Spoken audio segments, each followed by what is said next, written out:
cenizas y alas. Volumen bifinal. Todo lo que valió la pena. Capítulo 1. Barcelona. El tren llegó a las 10:15.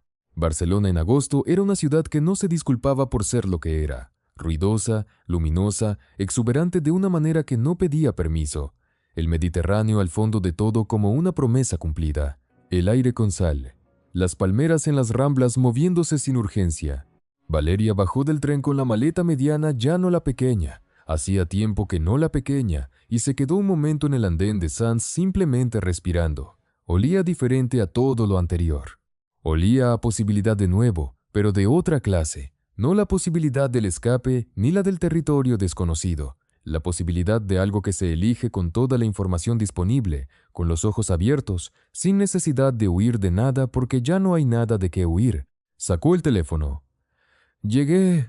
La respuesta llegó en 40 segundos. ¿En qué estación? Sants. Quédate donde estás. Valeria guardó el teléfono y esperó.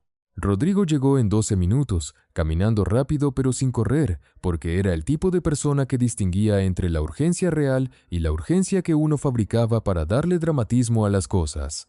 Llevaba la bata del hospital todavía puesta, lo que significaba que había salido directamente sin pasar por casa. Se miraron en el andén. 12 meses de distancia contenidos en ese mirar. «Hola», dijo Rodrigo. «Hola», dijo Valeria. Y entonces sí, porque los dos eran personas que habían aprendido que los gestos importan, se abrazaron en el andén de la estación de Sants con la maleta mediana entre los dos, torpe y real, y sin nada de la coreografía que tienen los reencuentros en las películas. Mucho mejor así. Capítulo 2. La Plaza. La Universidad Autónoma de Barcelona tenía un departamento de biomateriales que olía a institución seria. Pasillos amplios, laboratorios ordenados, la quietud específica de los lugares donde la gente piensa en serio. La entrevista fue con el Dr. Casals, catedrático de 50 y tantos años con el acento catalán que Valeria aprendería a entender en semanas, y la costumbre de hacer preguntas que parecían simples y no lo eran. ¿Por qué Barcelona? Fue la primera. Por el trabajo, dijo Valeria, y por razones personales. ¿En ese orden? Una pausa. En ese orden, y al mismo tiempo dijo Valeria, llegué a un punto de la vida en que no veo el sentido de seguir separando las dos cosas. El doctor Casals la miró un momento con la expresión de quien toma nota de algo que no va a poner en ningún papel. ¿Ha leído los trabajos del grupo de investigación? Todos. Tengo preguntas sobre el protocolo del tercer ensayo publicado en 2028. El doctor Casals levantó una ceja. ¿Qué preguntas? Y hablaron durante 40 minutos de ciencia, que era el idioma en que Valeria siempre había estado más cómoda, y el que, descubría, era también el idioma en que mejor podía mostrarse tal cual era. Al terminar, el doctor Casals dijo, «La carta de la Drua. Park es la más entusiasta que he recibido de ella en 20 años de conocerla. Y la Drua Park no es entusiasta por naturaleza. No, no lo es. ¿Qué hizo para merecerla?» Valeria pensó en los 11 meses de laboratorio, en la mujer de 72 años caminando sola, en las noches con J1 sobre modelos computacionales, en dormir 12 horas y llegar con 3 soluciones al día siguiente. Trabajé, dijo, y aprendí cuándo parar de trabajar, que es más difícil. El doctor Casals asintió. Puede empezar en octubre, dijo. Capítulo 3. El departamento. Encontraron el departamento en Gracia. Encontraron porque era la primera vez que Valeria buscaba un lugar para vivir con alguien más, y la experiencia resultó ser parte negociación, parte arqueología del carácter, parte ejercicio de aprender qué cosas importaban de verdad y cuáles eran solo hábito. Rodrigo quería luz natural. Eso era innegociable. Valeria quería silencio suficiente para trabajar. También innegociable. Los dos querían espacio propio dentro del espacio compartido, que resultó ser la condición más importante y la más fácil de formular y la más difícil de encontrar en una ciudad donde los metros cuadrados costaban lo que costaban. El tercero que vieron tenía una terraza pequeña con una parra que nadie había podado en años, una habitación que podía ser estudio, ventanas que miraban al este y atrapaban la mañana y una cocina que olía a algo viejo y bueno que ninguno de los dos supo identificar. Dijo Rodrigo. Confirmó Valeria. El arrendador, Un hombre mayor que los miraba con la aprobación callada de quien ha visto muchas parejas pasar por ese departamento y tiene criterios propios para evaluarlas, firmó el contrato esa tarde. El proceso de mudarse juntos era, en esencia, el proceso de aprender que otra persona tiene maneras de hacer las cosas que no son las tuyas y que eso no es un problema a resolver sino un hecho a integrar. Rodrigo organizaba la cocina por frecuencia de uso, Valeria por categoría. Tuvieron una conversación sobre eso que duró 20 minutos y terminó en un sistema híbrido que ninguno de los dos hubiera diseñado solo y que funcionaba mejor que cualquiera de los dos originales. Rodrigo se despertaba temprano y hacía ruido sin querer. Valeria se quedaba despierta tarde y tenía la costumbre de leer con la lámpara encendida. Negociaron un periodo de silencio después de las 11, una alarma que no sonara antes de las 7 y un acuerdo tácito de que los hábitos de los demás son parte del precio y también parte del regalo de no estar solo. Había noches en que Valeria se quedaba mirando el techo pensando en la niña del cuarto lavandería y le parecía imposible que esa niña fuera la misma persona que estaba aquí, en este departamento de gracia con la terraza sin podar y el hombre que dormía al lado y la investigación que esperaba en la mañana. No imposible de mala manera, imposible de la manera que tienen las cosas que se ganaron con trabajo real. Capítulo 4. Las visitas. La tía Lucero llegó en noviembre. Pequeña, ruidosa, con una maleta que pesaba el doble de lo permitido por la aerolínea y dentro de la cual había, entre otras cosas, chile ancho seco, 3 tipos de mole en pasta y un rebozo verde que había sido de la madre de Valeria. Para que no se te olvide de dónde vienes, dijo, poniéndole el rebozo en los hombros en el aeropuerto, sin preámbulo. Valeria lo sostuvo entre las manos. El rebozo era suave y viejo y olía a algo que no tenía nombre, pero que ella reconocía de un lugar que estaba antes de los recuerdos, en el cuerpo, donde se guardan las cosas de los primeros años. No se me olvida, dijo. La tía Lucero la miró con los ojos que tenían la misma forma que los ojos de su madre, la característica que más le había costado acostumbrarse a ver. Lo sé, mi hija. Solo quería que lo tuviera cerca. Daniela vino en diciembre, con su novio y con el argumento de que ya era tiempo de que conociera Europa y que de paso ver a Valeria era conveniente porque le quedaba de camino, lo cual era geográficamente absurdo dado que venían desde Oaxaca. Los 4 pasaron 3 días que Valeria guardaría para siempre en ese lugar donde se guardan las cosas que uno sabe que va a querer recordar. El mercado de la Boqueria con Daniela empujando a todo el mundo para llegar a las fresas. La noche en el barrio gótico perdido sin GPS por decisión propia. La cena en la terraza sin podar donde Rodrigo cocinó. Y Daniela dijo que se casaría con él si Valeria no lo hacía primero. Nadie se va a casar con nadie todavía, dijo Valeria. Todavía, repitió Daniela, con énfasis muy preciso. Valeria no respondió, pero tampoco contradijo. Su padre vino en primavera. Solo, porque Marta ya era definitivamente pasado y porque Eduardo Ramos, a sus 62 años con el corazón al 78% y la perspectiva que da haber estado cerca de perderlo todo, había empezado a ser la persona que no había sabido ser antes, despacio, sin milagros, con el trabajo cotidiano y sin ceremonias de quien sabe que no tiene tiempo que desperdiciar en versiones menores de sí mismo. Llegó el jueves, que era su día. El día de las llamadas, convertido ahora en presencia real en una ciudad que no conocía, mirando todo con los ojos de quien ha salido poco y quiere compensarlo. Valeria lo llevó a caminar por el Eixample, por el Parque de la Ciutadella, por el paseo marítimo donde el Mediterráneo se extendía hasta ninguna parte visible. Su padre miraba el mar con la expresión de los que no lo han visto mucho. ¿Te gusta?, preguntó Valeria. Sí. Una pausa. ¿A ti? Sí. Caminaron un rato más en silencio. Valeria. La voz de su padre tenía esa textura nueva, la que había adquirido después del infarto, más cuidadosa con las palabras como si hubiera aprendido que no son infinitas. Quiero pedirte perdón. Valeria lo miró, no por algo específico, por todo. Una pausa. Sé que no alcanza, sé que no deshace nada, pero necesitaba decirlo en persona, mirándote. El Mediterráneo seguía ahí, indiferente y enorme.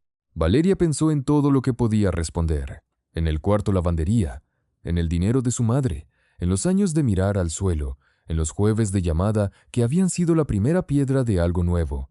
Ya lo sé, papá dijo finalmente, que era la respuesta más honesta y más completa que tenía. No era te perdono, que hubiera sido prematuro y falso. No era no importa, que hubiera sido una mentira.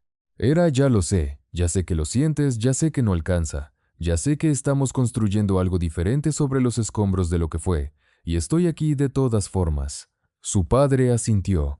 Luego, con la torpeza de alguien que no ha tenido mucha práctica y ha decidido practicar de todas formas, le puso la mano en el hombro. Valeria no se apartó. Siguieron caminando. Capítulo 5.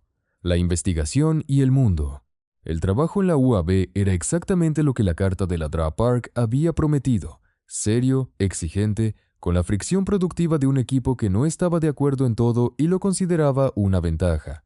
Valeria llegó con su protocolo, sus datos de Seúl, los resultados de los 3 ensayos exitosos y la propuesta de expansión que había estado desarrollando en el avión entre Incheon y Madrid. Adaptar el sistema completo para 3 contextos clínicos diferentes: hospitales de alta complejidad, hospitales de recursos medios y unidades rurales con capacidad quirúrgica limitada. Una solución que funcionara para todos. Seguía siendo la misma pregunta. Siempre la misma pregunta. El Dr. Casals le asignó un equipo de 4. Financiamiento del primer año garantizado por una fundación cardíaca europea. La posibilidad, dependiente de los resultados, de una segunda fase con alcance multicéntrico. Valeria se sentó en su laboratorio nuevo el primer día y miró el espacio vacío. Pensó en el laboratorio del Dr. Fuentes, donde todo había empezado. En el de la Dra Park, donde todo había crecido. En este donde algo todavía sin nombre iba a ocurrir. Abrió la laptop. Escribió en la parte superior de un documento en blanco: protocolo de implantación mínimamente invasiva para entornos de recursos limitados, fase de expansión multicéntrica. Y empezó. Capítulo 6. La noche de los premios. El premio llegó 3 años después de Barcelona. No fue el primero. Había habido reconocimientos en Seúl, en Ciudad de México, en el Congreso de Ginebra, pero fue el que importó de una manera diferente, porque era el primero que ponía el nombre de Valeria Ramos en un contexto que iba más allá de la academia. El Premio Europeo de Innovación Médica, categoría Dispositivos Cardiovasculares, por el sistema completo dispositivo, protocolo, guía clínica que para entonces había sido implementado en 42 hospitales en 19 países. 42 hospitales, 19 países. 731 pacientes en los datos actualizados del seguimiento a 2 años, con una tasa de éxito del 96.3%. 731 personas que caminaban.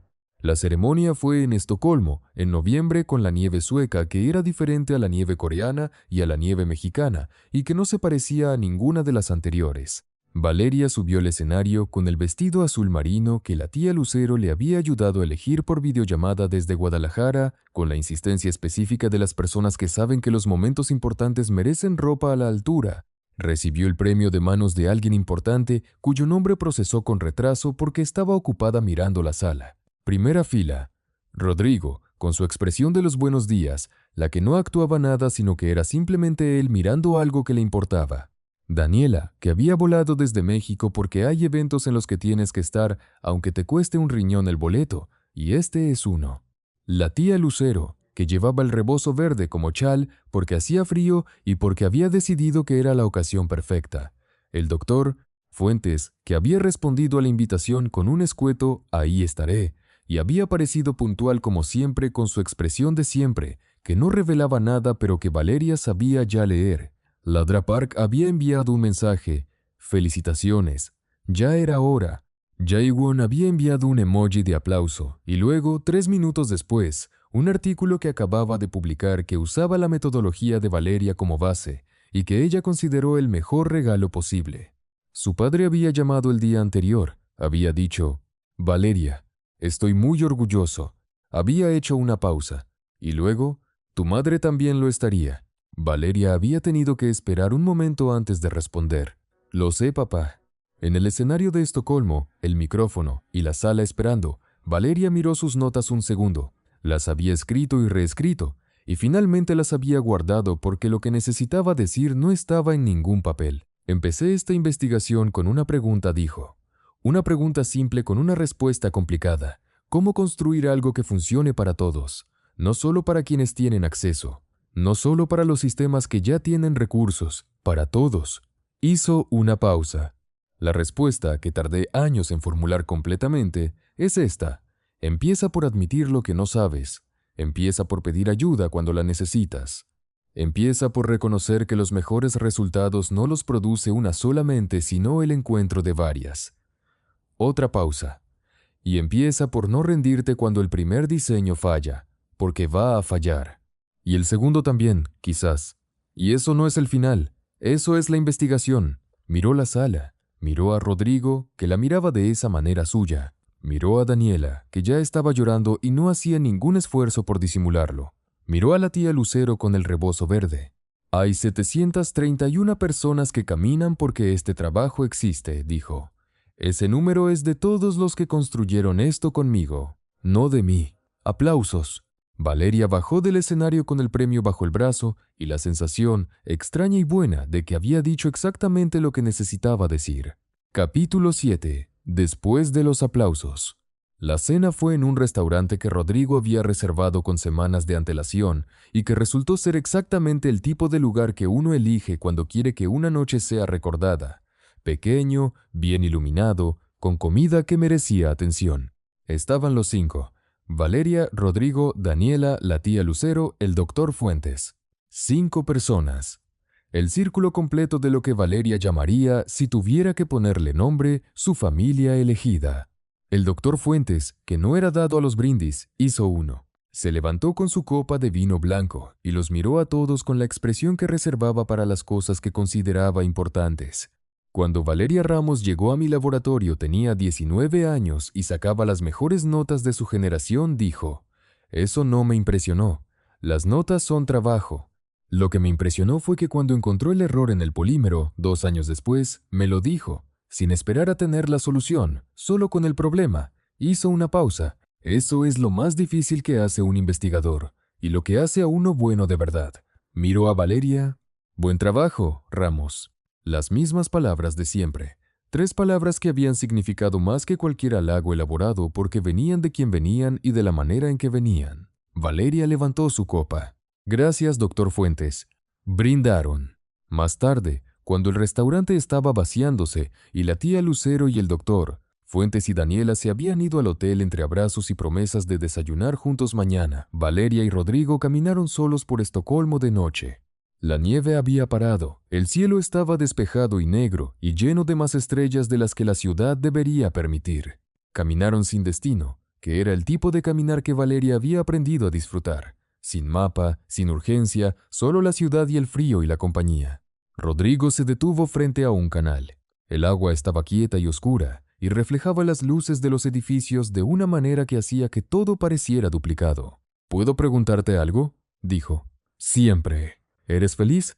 La misma pregunta de Daniela, años atrás, al teléfono desde Ginebra. Valeria la dejó posarse, la sostuvo como se sostienen las cosas que merecen ser sostenidas antes de responderse. Pensó en todo el camino, la niña de las escaleras, el cuarto lavandería, el autobús de las 6, el polímero que falló, Seúl, Barcelona, 731 personas caminando, el rebozo verde, los jueves con su padre, la parra sin podar en la terraza, el doctor Fuentes con sus 3 palabras, Daniela llorando sin disimular, la tía Lucero en primera fila, todo el camino. Sí, dijo, y esta vez la palabra no sonó como una conclusión sino como un punto de partida. Soy feliz. Rodrigo la miró. ¿Completamente? No sé si alguien es completamente feliz, dijo Valeria, pero soy feliz de la manera que importa, la que no depende de que todo salga bien, la que está ahí aunque las cosas sean difíciles. ¿Y cuándo aprendiste eso? Valeria pensó. Creo que lo sabía desde siempre, dijo. Tardé mucho en tener las condiciones para practicarlo. Rodrigo asintió. Luego, con el canal quieto y el cielo lleno de estrellas y Estocolmo durmiéndose despacio alrededor de los dos, sacó algo del bolsillo. No era un anillo, era una llave de la terraza de un departamento en Gracia, con una parra sin podar y ventanas que atrapaban la mañana y una cocina que olía a algo viejo y bueno. Perdí la mía, dijo Rodrigo, y pensé que ya era hora de tener una sola. Valeria miró la llave. Entendió lo que significaba. No en el sentido literal, las dos tenían copia de todo desde hacía años, sino en el sentido que importaba. Una pregunta sin urgencia, sin ultimátum, esperando con la paciencia que él siempre había tenido, diciéndole cuando quieras, si quieres, yo estoy aquí. Rodrigo dijo, «Valeria, ¿no podías haber hecho esto de manera más complicada?» Él sonrió. «Podría, pero tú no necesitas complicado. Tú necesitas real». Valeria tomó la llave, la sostuvo en la mano. Era pequeña y metálica y fría por el invierno de Estocolmo, y no tenía nada de especial desde afuera. Desde adentro era todo. «Sí», dijo Valeria. «¿Sí qué?» «Sí a todo lo que significa esto. Una pausa. Pero la terraza hay que podarla en primavera». Rodrigo se rió, una carcajada corta y genuina que se convirtió en vapor en el aire frío. «La terraza se poda cuando tú digas». Epílogo. Lo que queda al final de todo. Hay una foto. La tomó Daniela esa noche, desde lejos, sin que ninguno de los dos lo supiera. Valeria y Rodrigo en el canal de Estocolmo, de espaldas, mirando el agua quieta. Él un poco más alto, ella con el abrigo oscuro y algo pequeño en la mano que brilla apenas con el reflejo de las luces. El cielo arriba lleno de cosas que brillan por su cuenta. No se ve el premio, no se ve el laboratorio, ni los datos, ni los 42 hospitales, ni las 731 personas. No se ve el cuarto lavandería, ni el autobús de las 6 de la mañana, ni el polímero que falló, ni Seúl, ni el rebozo verde. Solo se ven dos personas mirando el agua, pero todo lo demás está ahí, invisible y presente, en la manera en que están parados, sin tensión, sin urgencia, con el peso específico de alguien que ha cargado mucho y ha aprendido, finalmente, a soltar lo que no era suyo. Daniela le mandó la foto la mañana siguiente con un mensaje. «Guarda esta. Es la de alguien que llegó». Valeria la guardó. La puso de fondo de pantalla ese día. La cambió después, porque tenía otras fotos también, y la vida siguió y siguió y siguió. Pero nunca la borró.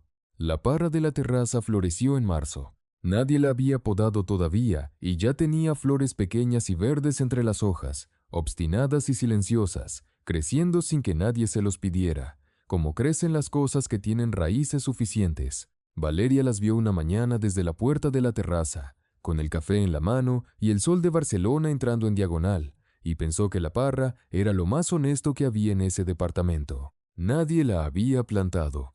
Solo había encontrado el lugar y se había quedado, y desde ahí, sin que nadie le dijera cómo ni cuándo, había decidido florecer. Fin.